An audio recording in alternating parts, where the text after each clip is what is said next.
I might sound like a hypocrite when I make a video like this, cause I've made numerous videos talking about my dislike for super teams and tampering.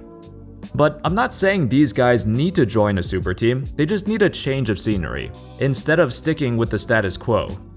In this video, I want to talk about 3 NBA superstars who are having the greatest performances of their life, and yet their teams have nothing to show for it. It doesn't look to change in the near future either, and I'm afraid their peaks will wither away, slowly and quietly.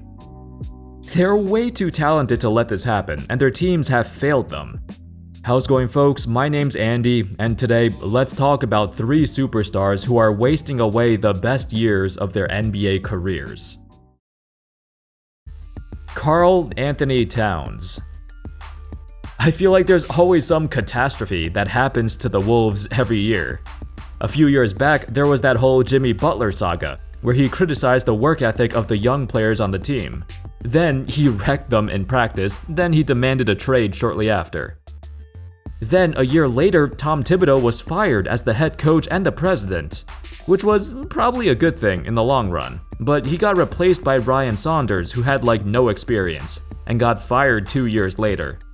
And Thibodeau's executive position was replaced by Rosas, who recently got fired for having an inappropriate relationship with a co-worker. This really surprised Cat, cause Rosas had been coming to their practices and workouts, observing and talking to the players all the time, so the firing came out of left field.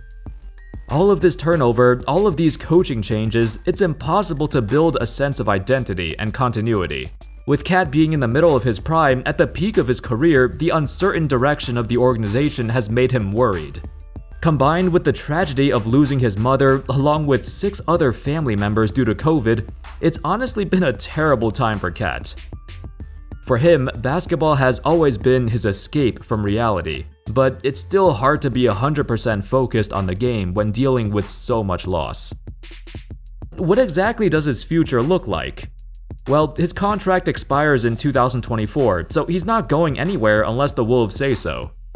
Cat's numbers are fantastic. Even after a tragic year, he's still putting up his usual stats, and expanded his game even further. A few years ago, his passing ability drew criticism. It was a weakness to his game that was visible in the playoffs. When he got double-teamed in the post, he struggled to react, fumbling and losing the ball or forcing a bad shot.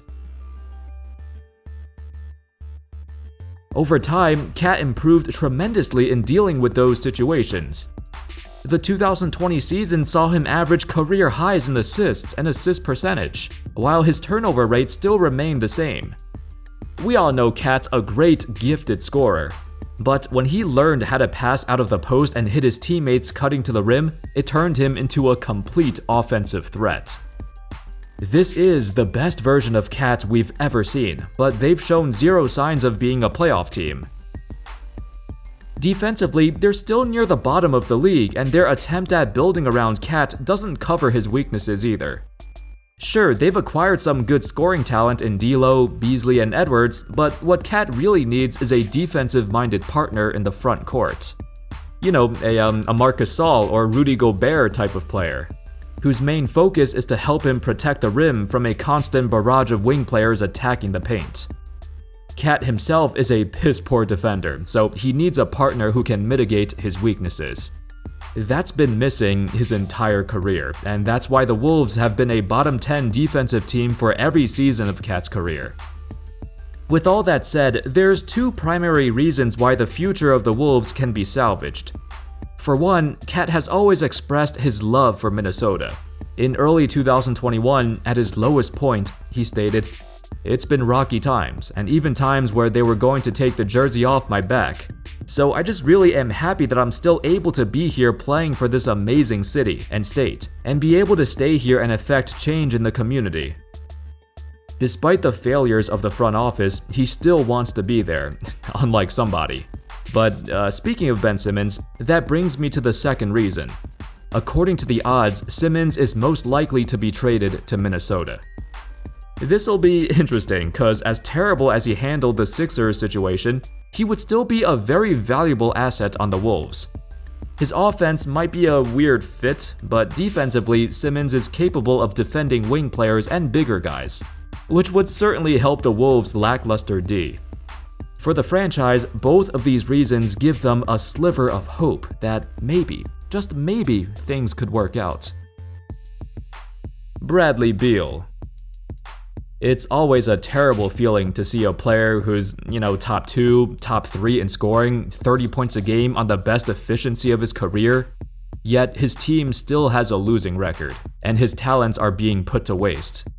That's been the case with the Wizards. They haven't been relevant since the John Wall years. Beal's case is a bit different than Cat's because when Beal was younger, the Wizards were a much older, much more experienced team. With guys like Marcin Gortat, Nene, Paul Pierce, they rounded out the team quite nicely. Since then, they've proceeded in a strange direction, kinda like a half rebuild, where they started gathering young prospects right in the middle of Beal's prime. This left him with a roster that was too inexperienced because their window for competing is years in the future. Guys like Rui Hachimura and Thomas Bryant are good players, but they're still at least 3 or 4 years away from being pieces on a contender. The issue is, by the time they're ready, Beal would be in his 30s. Fortunately, just like Cat, Beal doesn't want to leave, at least not now. Over the 2021 offseason, it was speculated he was going to request a trade around draft night. Media outlets jumped all over this. They reported all summer long that he was inching closer and closer to getting out of DC. In reality, the Wizards GM has confirmed Beal has not requested a trade. In fact, after talks with the front office, he expressed a strong desire to stay and liked what the team was doing. The whole Russell Westbrook experiment failed, but trading him away brought upon a ridiculous number of draft picks, which will be used to further build around Beal. Keep in mind, he also has an option in his contract to become an unrestricted free agent in the summer of 2022. As the day approaches, we're sure to expect some major trade rumors. Regardless, Beal is still going to spend his best years on a team that's not ready to compete. Whether or not he's content with his current career path, that's up to him. Damian Lillard. In July, a report surfaced that claimed Lillard was going to request a trade in the upcoming days. It caught the world by storm because he was the last person you'd expect to do that, considering how loyal he's been. So many stars have said they want to stay on one team forever, but few follow through with that promise. Lillard, however, has kept his word, even signing an extension to stay in Portland. Initially, everyone thought that report was bogus. But when Lillard was asked about it, he stated, "Right now, I'm not sure what I'm going to do. I just think we've reached that point where it's like, okay, it's not enough. Do we actually want to win at all? Is that what we're shooting for?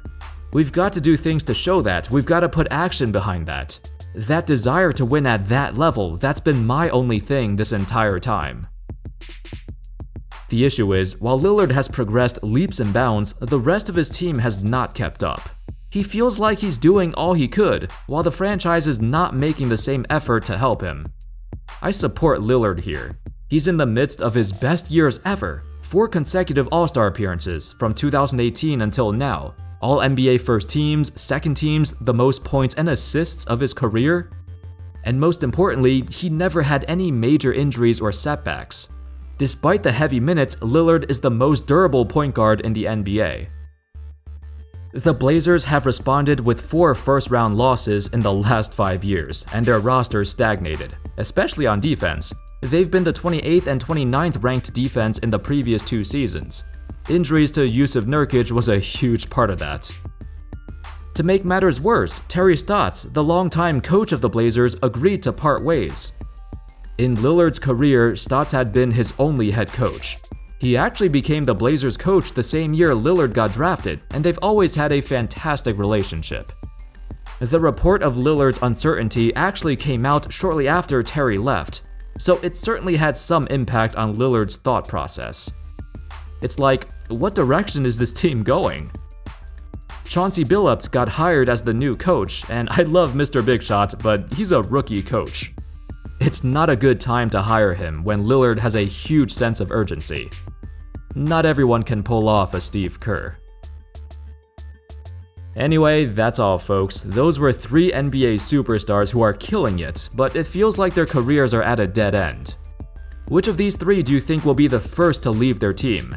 Whether it's through a trade or walking in free agency. Let me know in the comments. Thank you all so much for watching. I hope y'all enjoyed the video, and of course, as always, I'll see you next time. Peace.